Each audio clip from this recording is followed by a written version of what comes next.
أعوذ بالله من الشيطان الرجيم بسم الله الرحمن الرحيم السلام عليكم ورحمة الله وبركاته. وعليكم السلام ورحمة الله وبركاته.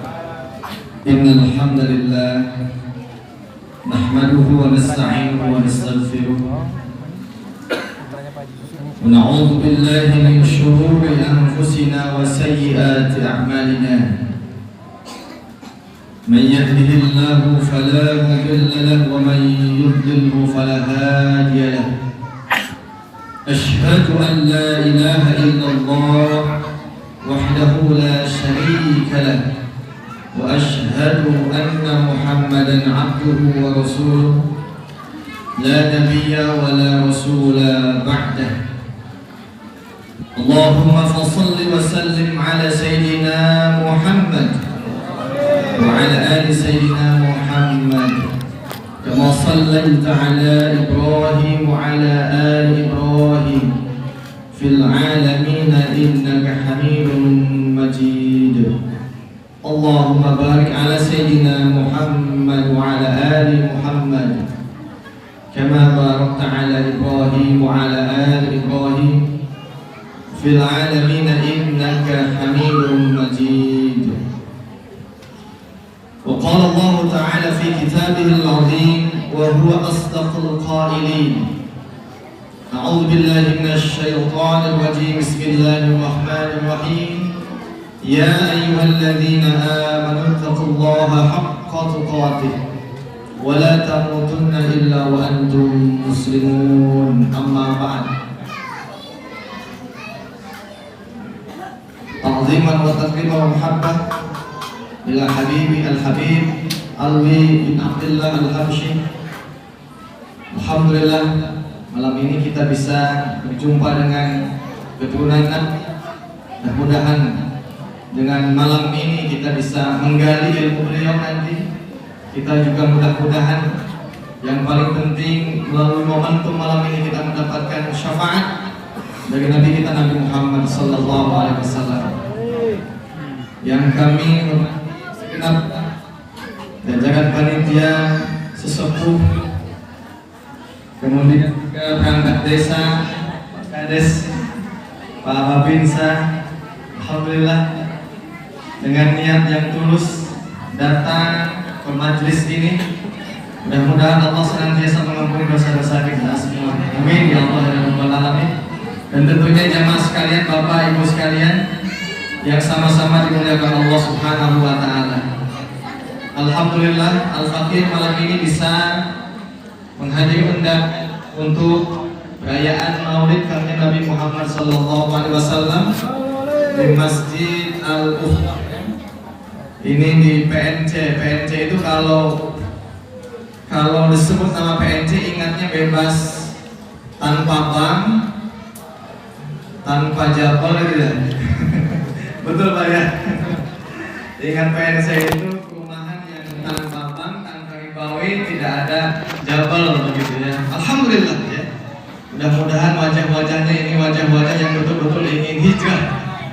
Kita ingin membangun ekonomi syariah dan meninggalkan ekonomi-ekonomi yang tentunya adalah tidak sesuai dengan sunnah Nabi Muhammad sallallahu alaihi wasallam. Jamaah sekalian, malam ini Al-Fakir akan nanti yang banyak dan panjang insyaallah Al-Habib menyampaikan. Kalau kita membahas tema tentang Maulid tentu sejam 2 jam tidak akan cukup ya Bapak Ibu sekalian. Namun malam ini begini jemaah sekalian yang dimuliakan Allah Subhanahu wa taala, salah satu kenikmatan kita sebagai umat Nabi ketika Allah mengutus Nabi Muhammad sallallahu alaihi wasallam itu adalah kenikmatan yang sungguh sangat istimewa. Bapak Ibu sekalian, andai saja di hadapan kita ada gunung emas, andai saja lautan semuanya adalah isinya permadani. Bapak Ibu sekalian, diulang sekali lagi, andai saja kenikmatan Allah mengutus Al-Habib Nabi Muhammad sallallahu alaihi wasallam dibandingkan dengan gunung yang isinya emas dan lautan yang isinya permadani, atau juga lautan yang isinya uang semuanya misalnya, itu tidak bisa menyaingi kenikmatan diutusnya Nabi kita Nabi Muhammad SAW. Apa keuntungan itu semua Bapak Ibu sekalian? Pertama, kita mesti ingat, ketika Nabi diangkat sebagai Rasulullah, maka disitulah bagaimana Allah menjelaskan bahwa Muhammad bukan manusia biasa. Selama 40 tahun, sepanjang Nabi Muhammad belum mendapatkan SK, maka saat itu belum ada kepastian segala-galanya. Maka kedatangan Nabi Muhammad bagaikan siang, bagaikan cahaya matahari yang menerangi bagaimana cahaya itu menjadi terang seterang-terangnya. Malam yang gelap, malam yang tidak jelas, Bapak Ibu, maka zulumat itu adalah istilah bagi kondisi kehidupan bangsa Arab jahiliyah. Maka kalau kita lihat kedatangan Nabi ini bagaikan cahaya, sesuatu yang masih subhat jadi jelas, sesuatu yang tidak pasti menjadi pasti. Paling tidak bahasanya begini, datangnya Nabi itu bisa membedakan mana singa itu ketika senyum bahagia dan senyum akan memangsa kita. Sebelumnya, sebelum datang Nabi, senyum singa itu nggak bisa dibedakan. Ini singa senyumnya senyum senang atau senyum mau memangsa. Betul Pak? Sebelum Nabi diutus dan diangkat diiskakan menjadi utusan Allah membawa wahyu, itu nggak ada konflik dengan Abu Jahal. Tidak ada konflik dengan Abu Sufyan. Tidak ada konflik dengan Abu Lahab. Coba baca. Semua mengakui wa innaka la'ala khuluqin 'adzim. Semua mengakui. Namun Bapak Ibu sekalian, setelah Nabi Muhammad mendapatkan tugas sebagai utusan Allah, maka semua menjadi tegas, semua menjadi jelas, semua menjadi pasti. Inilah yang Allah jelaskan, liyukhrijan nas minadh dhulumati ilan nur, bagaikan kondisi gelap diterangi oleh cahaya, maka menjadi tersingkap semuanya. Bapak Ibu, bagaimana kita sempat merasakan kalau padamnya listrik? Jangankan manusia atau siapa saja, ada berkata tangan kita aja begini gak kelihatan. Betul Pak? Ya. Susah, hesek, ya. Yang asalnya mau kumpul-kumpul juga tidak nyaman, mau jalan-jalan juga ya menjadi tidak enak begitu. Gelap. Dan yang paling bahaya, gelap itu menjadi tempat nyamannya pelaku-pelaku maksiat. Bapak Ibu, gelap malam itu malam siang. Namanya aja gelap malam. Ada kupu-kupu siang nggak? Kupu-kupu adanya apa? Malam. Jadi jahiliyah itu adalah kondisi situasi ketidakpastian. Kondisi situasi ketika saat itu setiap masalah tidak bisa diselesaikan. Maka kedatangan Nabi Muhammad ketika diutus oleh Allah Subhanahu wa taala, semua menjadi jelas, semua menjadi tegas, ya. At-tafsir, fassala yufassilu tafsir, yufassilu. Bahasanya itu adalah dalam ayat kedatangan Nabi menjelaskan, menegaskan kembali. Maka di sanalah kita tidak boleh membedakan sejak 40 tahun Kanjeng Nabi diangkat menjadi Nabi, maka itulah kita tidak bisa membedakan mana beliau sebagai manusia dan mana beliau sebagai Rasul. Dan semuanya wa may yantiqu 'anil hawa in huwa illa wahyu yuha. Bapak Ibu, jadi jangan sampai kita ingin mencoba memisahkan, itu kan insaniyahnya Nabi. Jadi ada model-model dikotomis begitu. Saya senang kepada Nabi tapi apa? Dalam konteks beliau manusianya, tapi saya menolak dalam apa yang dibawa oleh Nabi. Nah gitu. Saat ini mulai muncul ada orang yang ingin memisahkan bagaimana Nabi itu manusia biasa, yang satu sisi dia teladan, oh hebat akhlak Nabi. Nabi ini dicintai, Nabi ini disukai, Nabi ini manusia yang hebat. Namun di sisi lain, saya tidak senang dengan ajaran Nabi yang satu ini. Saya tidak senang dengan syariat Nabi yang ini.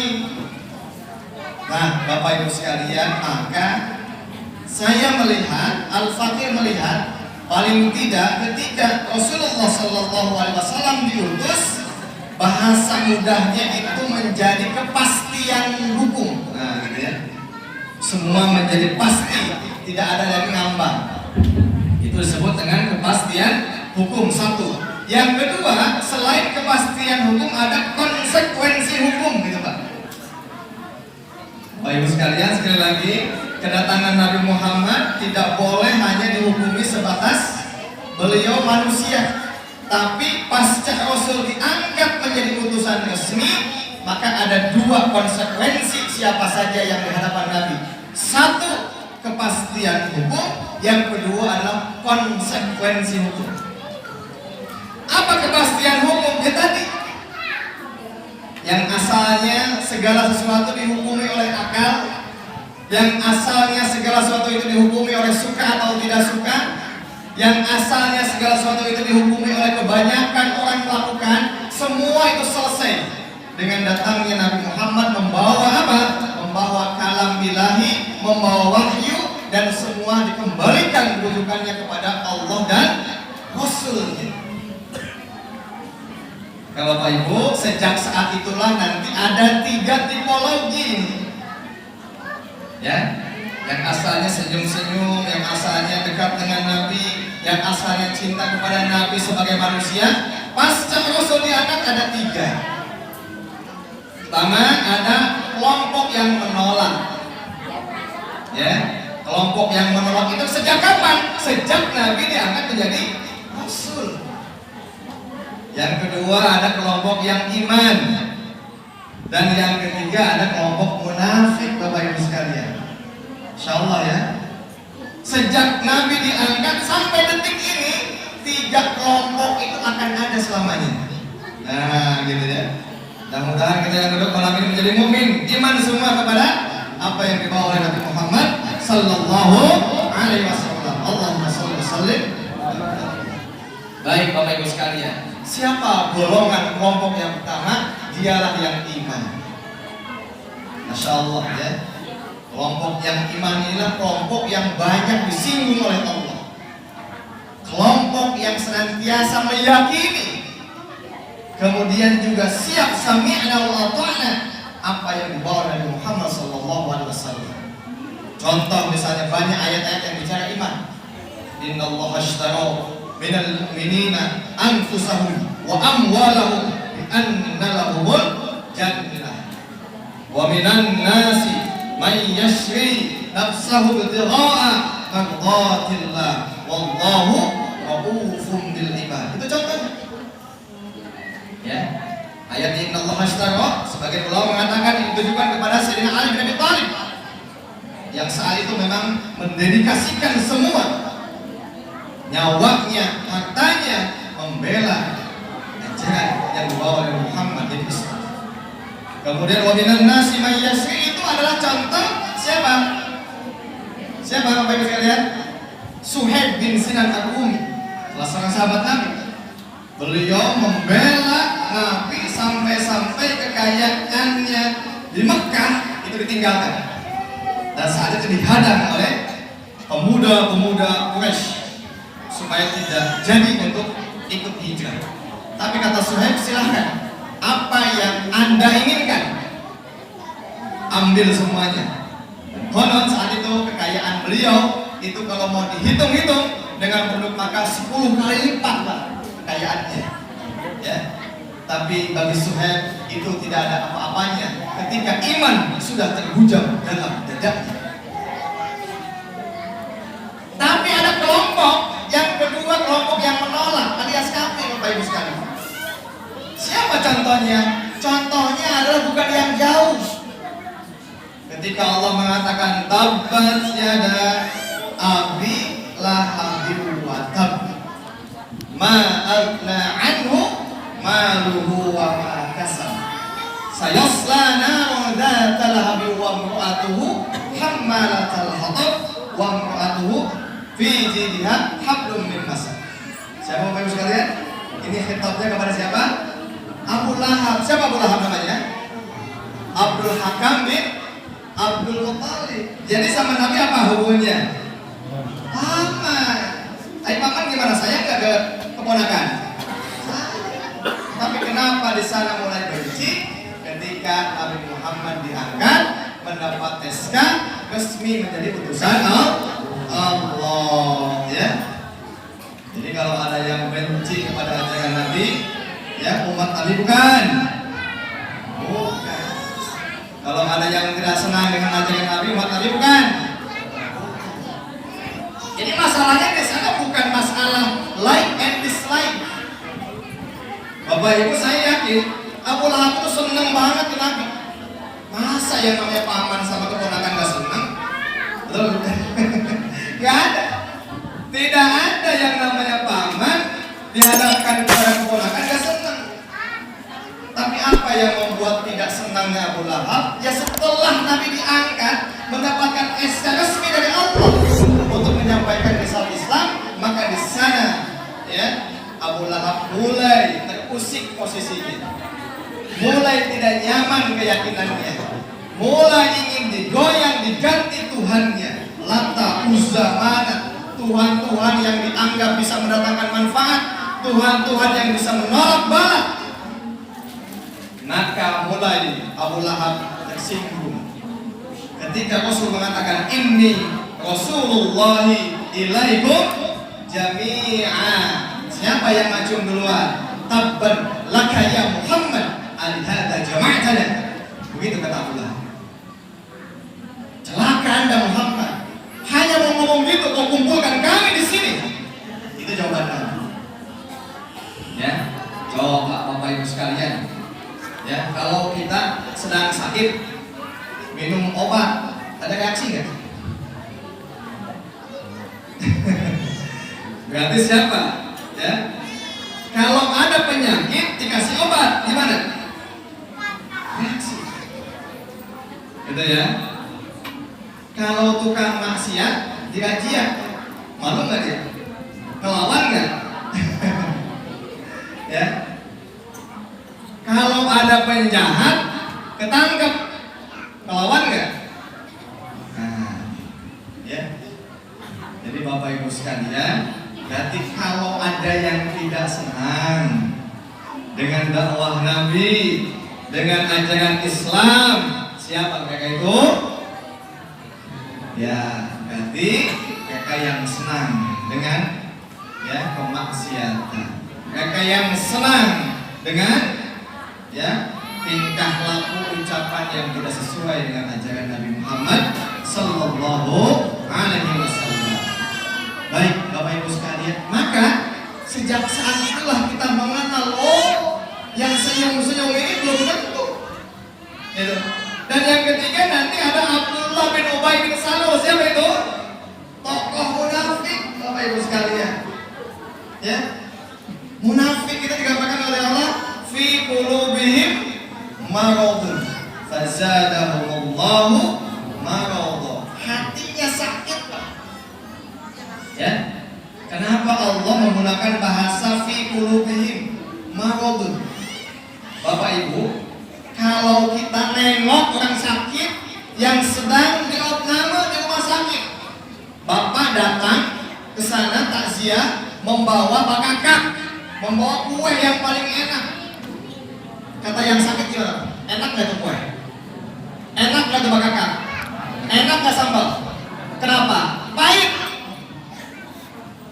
Jadi pada dipasihan bakakak, pada dipasihan sambal, jengkol putihnya pasti pahit. Kenapa? Yang sakit itu tidak akan merasakan lezatnya, Pak. Makanya. Nah, munafik itu begitu. Ya, ketika dibawa disampaikan al-haq, maka dia pahit. Sebab dia hatinya sudah mati, dan tidak bisa membedakan mana makanan yang enak dan mana makanan yang tidak enak. Masya Allah bahasanya Bapak Ibu sekalian. Nah, inilah ketiga tipologi inilah yang tentunya akan jelas ketika saat bahkan setelah Rasulullah Shallallahu Alaihi Wasallam mengutus, maka semua menjadi kepastian, maka semua menjadi dampak Bapak Ibu sekalian sampai saat ini, sampai detik ini. Sebab hukum itu nggak boleh berlaku surut ke belakang, hukum itu harus ke depan terus Bapak Ibu sekalian. Masya Allah. Nah, dengan demikian maka Bapak Ibu sekalian sehingga nanti jelas ya. Kalau kita bisa membedakan mana yang menjadi umat Nabi, tentu bukan hanya sebatas cinta. Bapak Ibu, kalau mau banding-bandingkan cinta kita dengan pamannya Nabi Abi Thalib, apa bukti cinta kita kepada Nabi? Apa buktinya? Abu Thalib itu Masya Allah, belanya kepada Nabi bukan lagi apa? Bukan hanya kata-kata Bapak Ibu sekalian, tapi Abu Thalib itu membela Nabi sudah dengan action, sudah dengan harta, sudah dengan berjuang. Sehingga apa? Sehingga Abu Thalib ini kalau dikatakan cinta mungkin apa? Cintanya bisa jadi lebih hebat dibanding kita.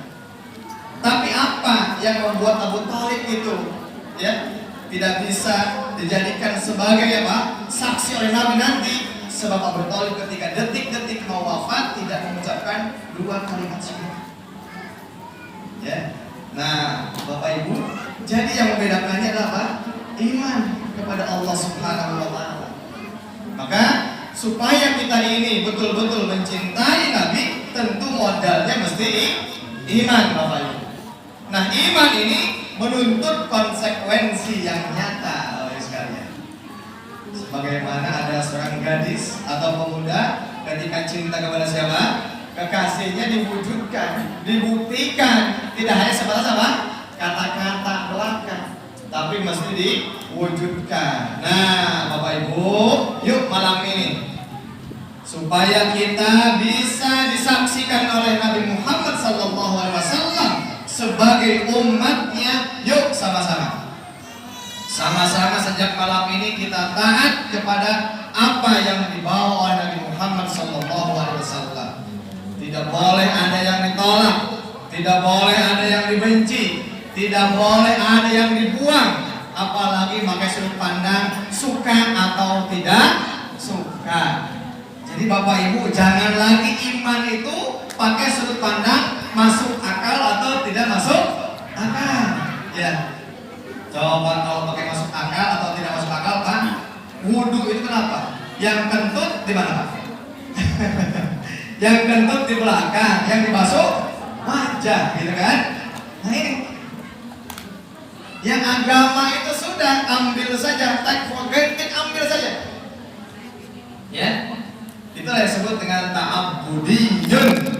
Itulah yang disebut dengan ketaatan atau ibadah Bapak Ibu sekalian. Oleh sebab itu maka ayo sama-sama Bapak Ibu kita tingkatkan kualitas iman kita Bapak Ibu sekalian. Salah satu meningkatkan kualitas iman itu apa? Ya harus senantiasa apa? Menambah ilmu Bapak Ibu. Iman itu tidak akan tambah kalau ilmunya tidak tambah. Maka thalabul ilmi menjadi satu keniscayaan. Thalabul ilmi mesti menjadi kewajiban Bapak Ibu sekalian. Insyaallah di masjid ini setiap malam Jumat Bapak Ibu sekalian ada kajian ya. Nah, ayo sama-sama bukan hanya malam ini saja, tapi kita akan hidupkan masjid ini. Bapak Ibu biasanya masjid itu dibangun, sudah dibangun ditinggalkan nih Pak. Ya. Jadi kadang-kadang merasa kecil di masjid kalau Jumatan. Merasa kecil di masjid kalau bulan puasa awal-awal. Tapi masjid kosong lagi kalau subuh Pak. Maka yang mau bangun masjid ingat lihat dulu subuhnya Pak. Kalau subuhnya memang sudah gak cukup, nah boleh dibangun Pak. Tapi kalau belum, nah ini. Nah maka upaya apa supaya masjid ini hidup? Ya hidupkan ilmunya. Hidupkan kajian-kajiannya Bapak Ibu sekalian. Yuk sama-sama. datang ke majelis ilmu supaya kita betul-betul menjadi umat Nabi yang cintanya bukan cinta palsu, tapi cinta yang nyata, Bapak Ibu sekalian. Yang selanjutnya Bapak Ibu sekalian, ya, sekali lagi kami mengajak dan insya Allah malam ini yuk sama-sama kita niatkan. Kita niatkan sejak esok, sejak malam ini kita ingin mengubah hal-hal yang belum baik pada pribadi kita, dan ayo sama-sama kita niatkan melalui kajian, melalui momentum Maulid Nabi ini kita ingin dicatat, kita ingin betul-betul menjadi umat Nabi yang Rasul nanti siap menjadi saksi bagi kita, bukan hanya sebatas kita mengakui atas kecintaan yang palsu, tidak ada wujud nyatanya. Baik Bapak Ibu sekalian, maka yuk sama-sama kita tingkatkan kualitas iman kita tingkatkan kualitas ilmu kita. Alhamdulillah di PNC kita sudah punya bangunan ya Pak ya, sudah punya kapling Bapak Ibu, sudah tinggal nyaman di sini ya. Rumahnya ya sekalipun masih yang kecil ada apa ya? Allah Pak ya, saya tidak akan nagih Pak. Ya, ada yang sudah lunas, alhamdulillah. Tapi paling tidak Bapak Ibu ini sudah hebat ya. Di sini tinggal, yang penting kita ingin bersih dari akad-akad yang tidak Islami. Nah, jika seandainya Bapak Ibu ingin mendapatkan kapling nanti di surga kelak, maka silahkan. Kebetulan kami di pondok ini sedang membebaskan tanah wakaf Pak. Jadi ikhlas sedikit Pak ya. Tapi kebaikan nggak boleh apa-apa ya Pak ya. Silahkan Bapak Ibu nanti di depan itu ada panitia, ada santri kami yang mudah-mudahan ini menjadi investasi wakaf yang kebaikannya akan terus sekalipun usia kita sudah tidak ada di dunia ini, sekalipun mungkin jasad kita sudah ya kaku terbujur dimakan oleh bumi ini, tetapi insya Allah kebaikannya akan terus mengalir. Bapak Ibu sekalian, itu saja mungkin. Mohon maaf Al Habib ya, insya Allah mudah-mudahan Bapak Ibu sekalian kita bisa lanjutkan kembali nanti kajian yang kedua oleh Al Habib. Mohon maaf gitu ya, saya banyak salah, banyak hilang, dan ini mudah-mudahan menjadi introspeksi dan tadbir bagi kita semua. Hadanallahu wa iyyakum ajmain. Assalamualaikum warahmatullahi wabarakatuh.